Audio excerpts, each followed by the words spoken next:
Hello. Here I am again on my own, Rapture Remembered, and I wanted to make some more content. I don't know why, I just have this feeling to want to do this. So perhaps from the title, depending on what I title it, uh, you'll be able to tell that this talk is actually going to be a bit different. It's not going to be political or anything.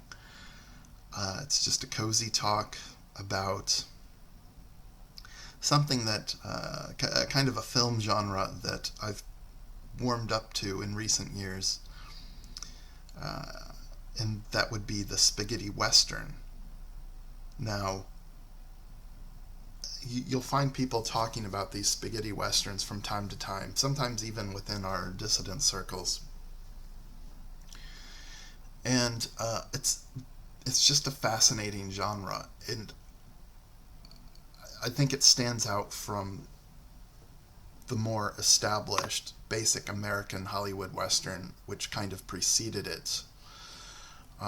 Because really, Westerns in the American film sense, they go way back. You know, the John Wayne era covered such a long period, and the spaghetti westerns didn't really take off until I would say the mid 60s, mid 1960s, and then it kind of really died down by the early to mid 1970s. So it was kind of a brief period, but you did have some later installments into the spaghetti western genre in the late 70s were actually really good examples, but they still kind of fall outside of what you consider the classic period for a spaghetti western, also known as the macaroni western. When I see it written in Japanese katakana, they usually call it macaroni western, macaroni western, right? Um, but we call them spaghetti westerns over here, and that's because they're westerns directed in Italy, filmed in Italy, or more commonly actually filmed in Spain, but filmed by Italians. There's kind of a really weird dynamic going on over there at that time, really in the 60s and 70s. It was a wonderful time for film, I have to say. The 60s and 70s, and even back into the 50s, the countries that I'm mostly interested in terms of film are Italian films and Japanese films. And Japanese films, they kind of had a corporate golden era, from the 1950s up through the mid 1970s. And the Italians had several genres, which I'll delve into in a bit. But for the purposes of this video, I would call it a talk, but it's a bit loose to refer to it as a specific.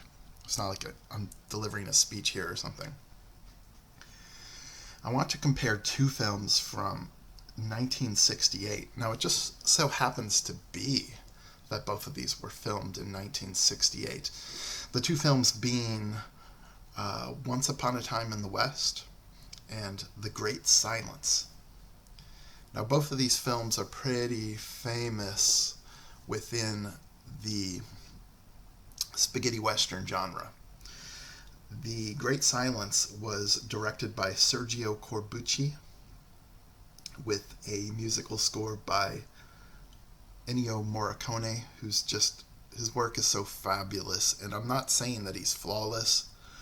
I'm just saying that his musical scores, if it wasn't for him, I don't know if if the spaghetti western genre would be that great, to be honest. It really came down to his compositions, his composing, which really, it brought such atmosphere and such magic to the spaghetti western genre that without Ennio Morricone, I don't know. I mean, the spaghetti western genre would be a shadow of what it is. Now, Once Upon a Time in the West was directed by Sergio Leone, who is, I'm going to be peeking at my notes too because there's a lot of names to keep track of here. Sergio Leone, of course, is probably the most famous director of spaghetti westerns, and he's most famous for, I believe, it was him who did the Dollars trilogy. Now, the Dollars trilogy is the famous one with Clint Eastwood, the third part of which is The Good and Bad and the Ugly, probably the most famous spaghetti western. I think that's probably the most famous one.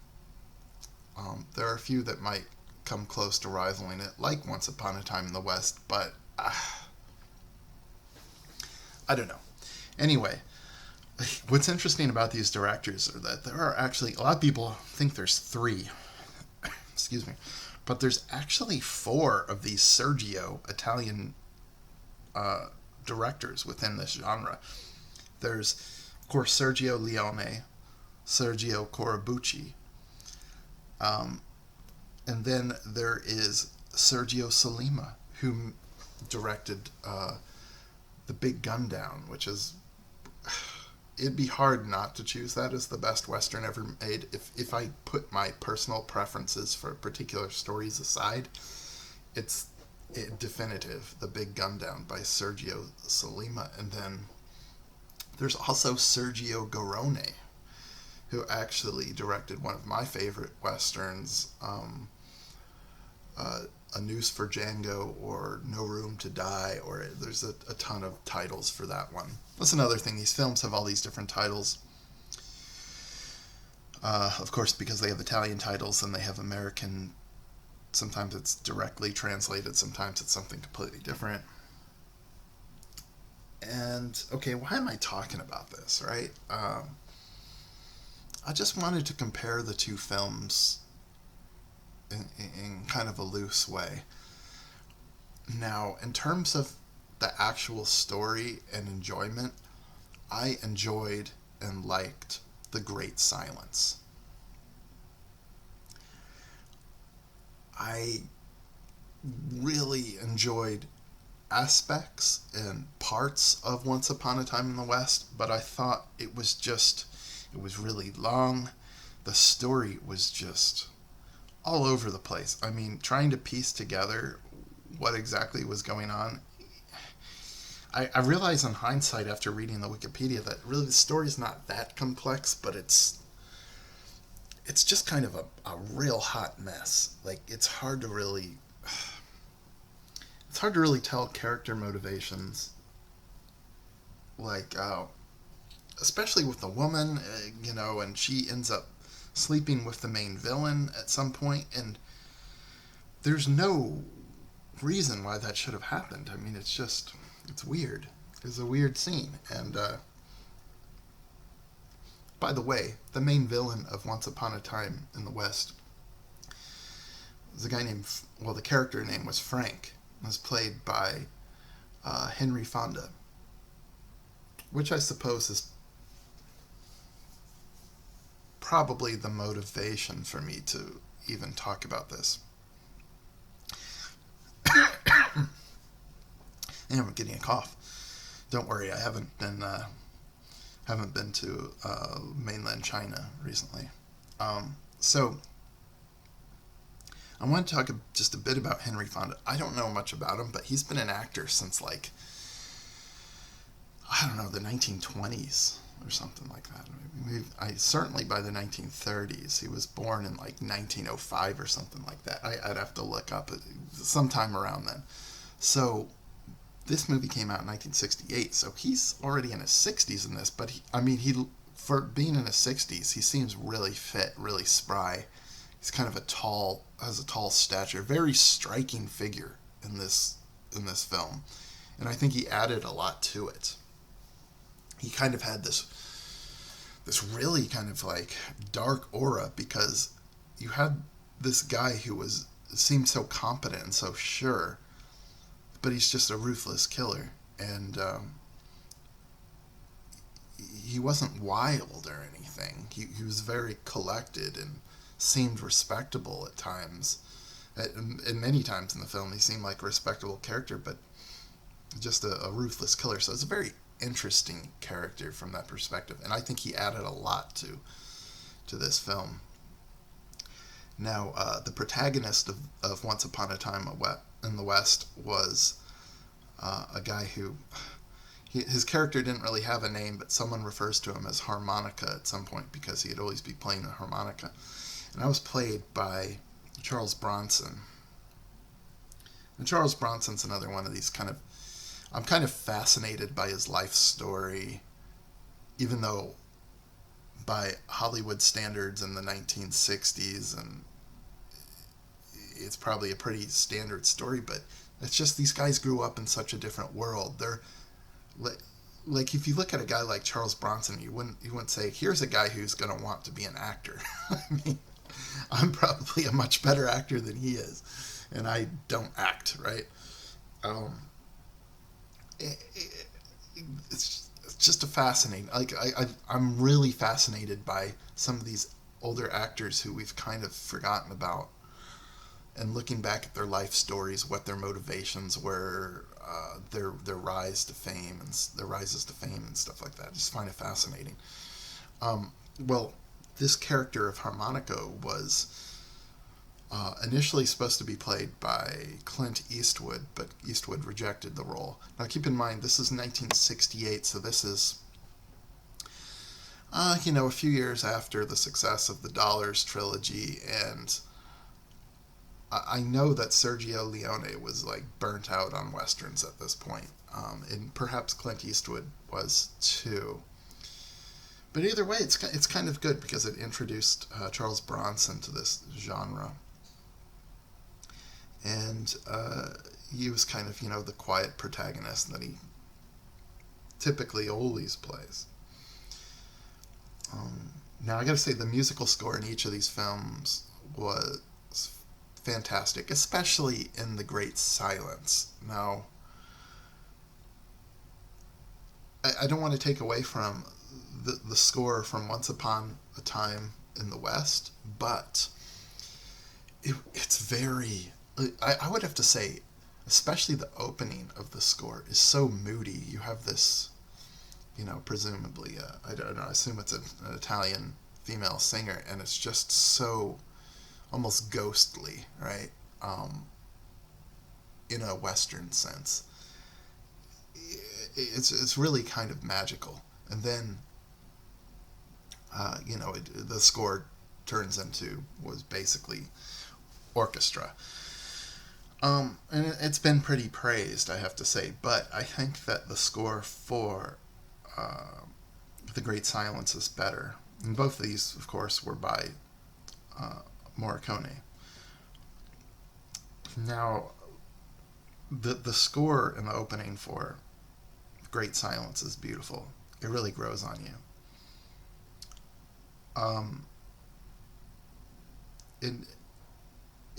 It's just, it starts out simple, and then when the orchestra comes in, it's wonderful.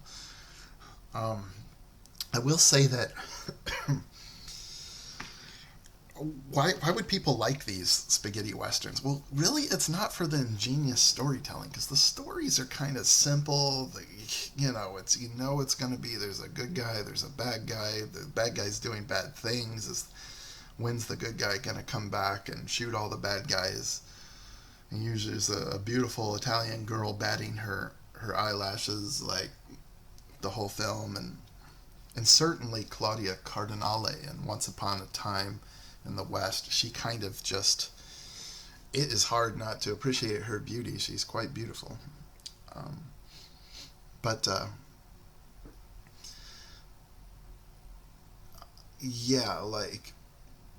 the stories of spaghetti westerns they're not what you watch these things for. If the story happens to be at all compelling, then already the movie's above average for the genre, because many of these movies, the stories are just terrible. what I watch them for, of course, you can, if you're one of these people who's really into gunfights and stuff, you could watch it for that too. But what I really watch it for, I watch it for the music. I watch it for the sweeping landscapes, the uh, the concept or the sentiment of what the West was, this wide open expanse that a person was free to go out and make their claim. Well, kind of free. There's all these banks and landowning disputes and all this other stuff in these movies, but you got this sense of boundless, endless wilds, and you could just go out into it, and you're free. And I love that atmosphere, and that's why I watch these. It's almost makes me feel freer than I am currently. When I see these long scenes, drawn out scenes where there's the hero's riding through the desert slowly on his horse, and to Ennio Morricone music, it's beautiful. It's some really beautiful stuff, and that's why I watch it. Sometimes the characters can be really compelling. I find the actors and their filmographies to be very interesting. And so you kind of, I won't say an attachment, but you develop a sort of appreciation or fandom for certain actors. Like, for me, it would be Anthony Stephan. He's a really good one. Who are some of the others? I'm fascinated by Bronson, even though he's such a bad actor. Clint Eastwood's always good. He's kind of like the most hyped up of the group, but he's good. He's good in the movies, at least. He has that face, where he's kind of squinting and he looks like he's about ready to kill like whoever's in front of him. Usually has a cigar hanging out the side of his mouth. Who else is really good? I have to name some of these people. If I don't, I'm not doing justice.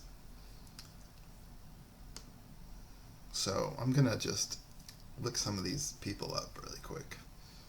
I already have it kind of pulled up, so don't worry. William Berger. William Berger is, he's always kind of interesting in these sort of films. And he is kind of a little atypically, looks very kind of like German or something, blonde-haired guy. And he's really good when he plays villains like he did in Una lunga fila di croci, which is No Room to Die, or A Noose for Django, like I was talking about earlier. Oh man, who is that Let me look up something here. I'm trying to think of the name of a certain film here. It's always sucks when you're like recording and you just completely. I'm blanking on like probably one of the most famous actors' names right now, but I want to mention him because he's been in so many good movies. I'm trying to even think of it. Was it?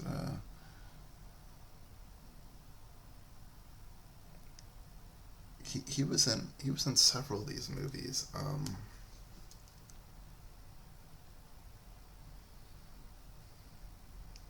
Bear with me, because I really want to say this guy's name. I bet if I look up another actor, he'll pop up, and people have already also searched for so and so.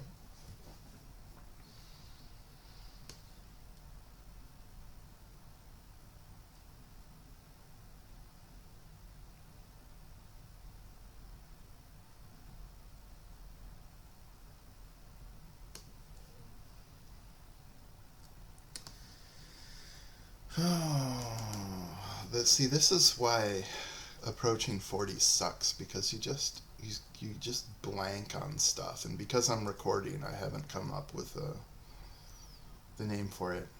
Um,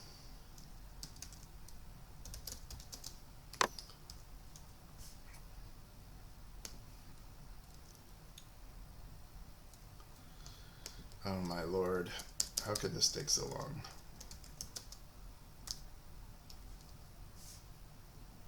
There, I think I finally got it.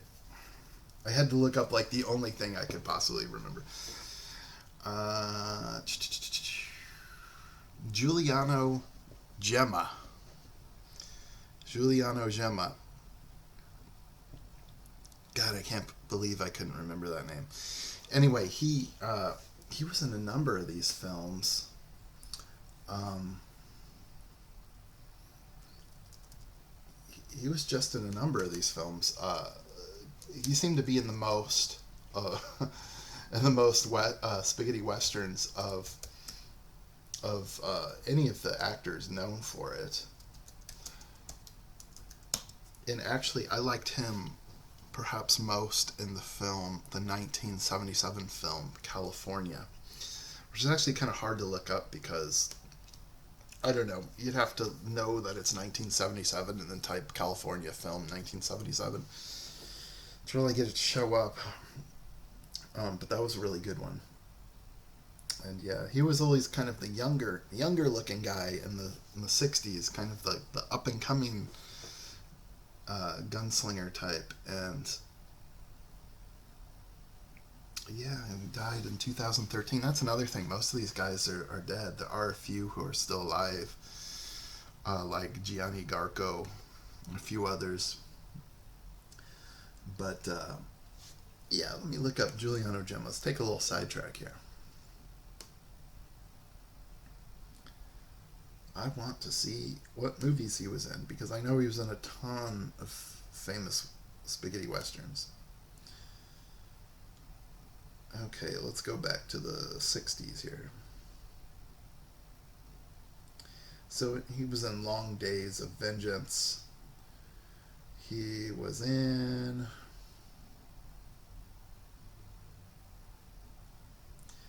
California, 70s. Okay, where is it? Oh, here we are. A Pistol for Ringo, The Return of Ringo, um, Day of Anger. That was a really famous one. A lot of people say that was one of the best spaghetti westerns, Day of Anger. And he was in that with Lee Van Cleef. Okay, so back to the main subject. I just wanted to mention Giuliano Gemma because he's another one of these actors I'm kind of fascinated by. It's just interesting to see these people they were such stars back in the 60s, and now like people don't even know who they are necessarily. There are some older Italians who will be like, oh, of course, Giuliano Gemma. But there is a certain, I don't want to say it's a morose element to appreciating this stuff, given that most of these people are passing away now. But it's kind of, I look at it positively. I look at it like you're remembering, first of all, a better day for these industries, for the West in general. You're remembering a time when, our arts and industries were kind of thriving, and it was just an exciting time to be alive, and it was kind of epitomized in some of these acting careers.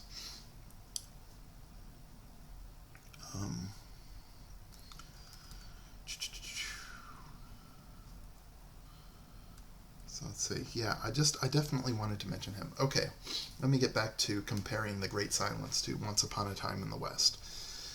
Now, I watched both of these films this last week, and like I said, I've had some time off this last week and for the next week or two, and basically it's like I had been meaning to see Once Upon a Time in the West for like years, and I just never got around to it. I knew it was kind of a longer film, but I'm really glad. I'm glad that I sat down to it. I have to say, what strikes me the most about this film, of course, the like always, the Morricone soundtrack, and but also the kind of presence of Henry Fonda, but also the openings. I have to say, if you don't want to sit through this entire movie, fine, but I would recommend watching like the first 10, it might even be 15 minutes. I don't know. This opening scene is so drawn out, but that's what makes it so. It really stands out in the genre. Like, it's so Western, and I will say the one thing that I really didn't like about it, though, you pop in this movie, right, and it scrolls up on this cowboy who walks into this train station, and it scrolls up and it scrolls up, and it's a black guy, and I'm like, oh, for fuck's sake. But they don't make a big deal of it. It's just kind of a shame that they open like that. But I'm probably not selling this movie too well to any of you, but he was just one of several people who showed up, but he just happened to be the first face that they saw. And it's just this drawn out scene where these guys are waiting for this train to arrive. Yeah, I don't know. I think it's cinema magic. It's a cinematic masterpiece. This opening sequence, and it really kind of sets the mood for the film. Like, the film demands that you stop what you're doing, you relax, and you start to take in and try to enjoy the sights and sounds and allow yourself to experience the film. If you aren't capable of slowing down and taking time out of your day, then yeah, you're not going to be able to enjoy any of this stuff. And quite frankly, I'm having that. I'm running into that problem personally, where I'm so used to these dopamine hits from scrolling through Twitter or checking this or checking that constantly that it's really hard for me to slow down and enjoy a film or read a book lately. But that's what I'm focused on, and also getting time to walk through nature, like I talked about in my last little rant on here. But it's important that you maintain the ability to just pause and take a break and allow yourself to immerse in something that, quite frankly, is going to be at a much slower pace than what you're used to. And when you do that, you imprint in your mind these lasting images that what you can actually recall years later, like many years from now, I will be able to think back to watching this opening scene to Once Upon a Time in the West. I'll be able to recall it. I can almost feel it. It's almost like I was there. So when you take time, you pause and take time and allow yourself to absorb something, uh, it, it's almost something tangible. Whereas if you're just scrolling through social media and what's the latest update on the Wuhan virus? What's the latest blah blah blah? Who said this? What's the latest infighting? Whatever. It's just it's here one day, it's gone the next. It meant nothing. I mean, maybe you can cite this stuff if you care to. I often wonder, like, 5-10 years from now, what are we even going to think about, these last few years of, early movement stage where, you know, Nick Fuentes hanging out with Catboy or something. I mean, what are we even going to think about this? I don't know. So in a way, watching these old films, and certainly, of course, reading books even more so, it feels like you're engaging in something more meaningful to a degree. And I'm not talking about the movement. I'm talking about just day-to-day petty stuff. If you're going to waste your day doing something, try to have it be doing something that you'll be able to recall, and hopefully recall fondly. So let me speak briefly about. So yeah, those are the reasons why I liked Once Upon a Time in the West. The opening, the presence of Henry Fonda, and the music score. Now, the reason why I liked, and also before I stop talking about that film, I'll just say that you don't know what Charles Bronson's character's at. Like, why is he doing what he's doing? You kind of, all these films tend to be the same, so you can kind of guess, but the lead up to his backstory was pretty good too. I have to say, it was pretty good. Now, putting that aside, I'll go to The Great Silence. I didn't know what to make of this film first, and I thought maybe maybe the silence would be a bunch of people, dying in a gunfight, and then there's silence or something. But then the main protagonist, his name is Silence because I guess he had his throat slit or something when he was a kid, and he survived, but he can't talk anymore. Um, I'm really trying not to give away any spoilers in these films, as you can probably tell, because I hate spoilers. I hate, you know, if you know too much about a film, it takes away from your enjoyment and your willingness to sit down and enjoy something too. So don't worry, I'll avoid all of that. But The Great Silence, I think it is actually a better film than Once Upon a Time in the West. As iconic as Once Upon a Time in the West may be. Now, The Great Silence had kind of a really quirky villain played by Klaus Kinski. Um, and Kinski kind of gives the film a really weird vibe. Like, you're not sure if is he a serious villain or is he not. You do kind of get your your answer eventually, but he just seems like a joker the whole time. And I have to say, the thing, okay, what do I like about The Great Silence? Why do I think it's great? First of all, Morricone, once again, fabulous score. I'd have to say what's most noteworthy about this film,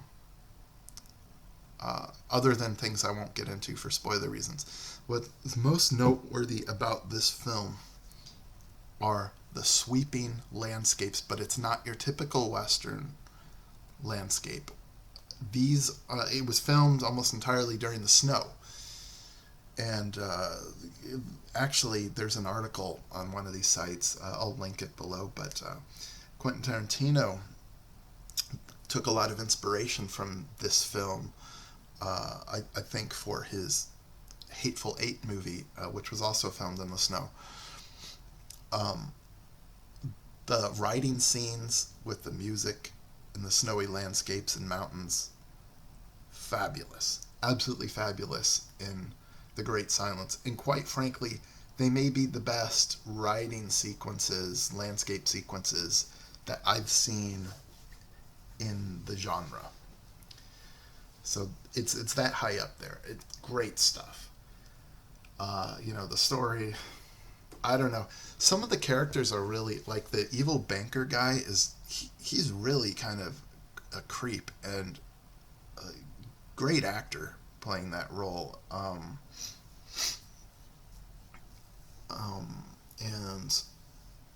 yeah, there's some interesting. It's an interesting film. It's definitely, once again, all of these films. If any Zoomers are listening to this, yeah, you're gonna have to set down the phone. You're gonna have to meditate or something beforehand because you won't be able to enjoy any of this stuff if you need that dopamine hit one after the other. No, you gotta relax and take in the experience. It's like you're a fly on the wall the whole time, right? For hours. It's a hard thing to do, honestly. It's one of these things that, like, you think about how are films the dominant form of recreation or enjoyment for so long, because they require you just to sit there for hours. It's kind of hard to fathom. in a modern sense, and I think it will become more and more difficult to fathom, despite laziness, despite Western comfort. I think that it is going to be harder for people to sit down and enjoy films. But I think that will only make the allure of it greater. I think that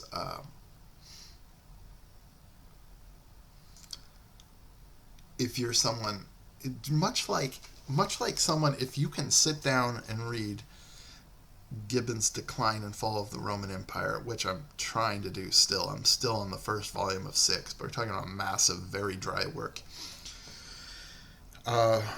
If you can sit down and read, was it Decline of the West and stuff like this, then you will be a better person for it. You will be able, it's something you'll be able to reference. It'll make, I'm not saying that let the stuff imprint on you and that it should go unchallenged. No, always read or view things skeptically. Just because you're absorbing something doesn't mean need to adhere to it. It doesn't mean that it is unquestionable and that it is correct. I mean, if I was to really sit down and focus on,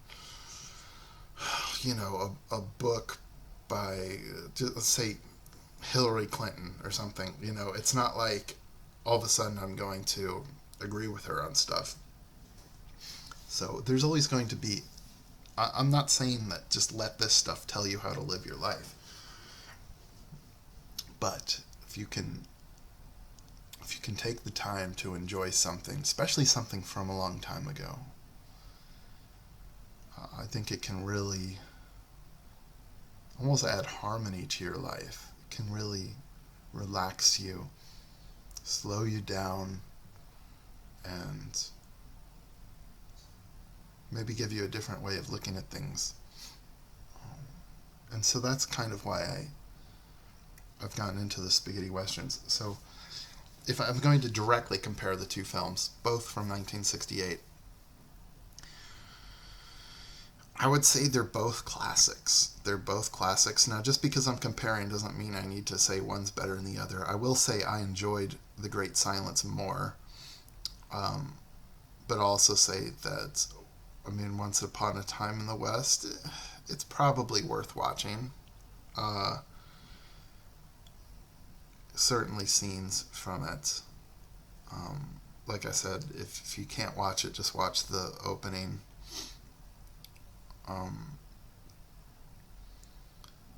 But there are just some magical scenes, mainly because of the music. Like where this one scene where Claudia Cardinale is walking, looking at the dead bodies one by one, and not to sound morose, but that's kind of what happens in these films, right? And it was just kind of a special scene. There are some magical moments like that in Once Upon a Time in the West, so I don't want to write it off, even though I think the story is kind of just, like I said, a hot mess. And really, The Great Silence, once again, is just a bunch of people running around. It's a lot of these films are just filler. You have to understand, like, the actual stories are just filler. It's, to fill out the 2 hours. But you get these little moments, these wonderful moments of cinematography and music and basically just human portrayal of the human spirit. For just a random example, like when the cowboy enters the saloon and, he hasn't shaved in a week and a half or whatever, and all these faces turn to him, and you just have this confrontation of these faces, these grizzled faces. It kind of speaks a lot to the human struggle, the human condition, just, it kind of tells you what things might have been like way back when, because nowadays if you go into a restaurant, it's probably too busy, no one's paying attention, the only people acknowledging you are like the hostesses or whatever. everyone else is like buried in their conversation or their phones, more like it, and no one cares, right? But back then, if you when you entered the saloon, like everyone would look over at you, and it's got to be kind of an uncomfortable thing, right? But you see just the faces, the expressions. Uh, there's a lot to study in these older films. So I've ranted on for way too long. I don't know if this is worth anyone listening to. Um, Probably shouldn't question that while I'm ranting, but I just see that it's been 40 minutes. So I'll just add this on as additional content. Um, Two really great films. Like, one is hopeful, the other's kind of a.